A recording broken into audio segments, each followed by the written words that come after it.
Welcome to Penrose Learning, where we make understanding easy. You'll start by enabling a pro account so TikTok can surface insights, open settings, go to account, and choose Switch to Pro. Pick creator or business based on your goals because metrics differ slightly. Once done, post at least one public video. Analytics only appear for public content. Make sure your profile is complete. That helps TikTok attribute views correctly.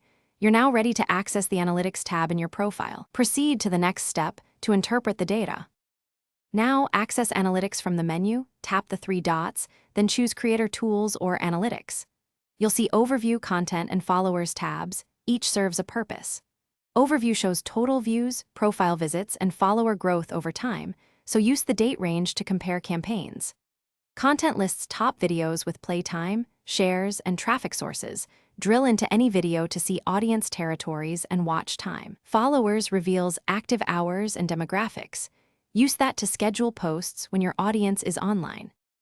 Finish by interpreting signals. Prioritize videos with high average watch time and retention because TikTok rewards sustained viewing. Once you identify patterns, replicate formats, posting times, and hooks that worked. Apply traffic source insights to push content via trends or embeds. If analytics are missing or sparse, first confirm posts are public and your pro account is active, then clear app cache or update the app. If problems persist, wait 24-48 hours. Analytics can lag for new content. Thanks for watching. If this was helpful, leave a like and consider subscribing. See you next time.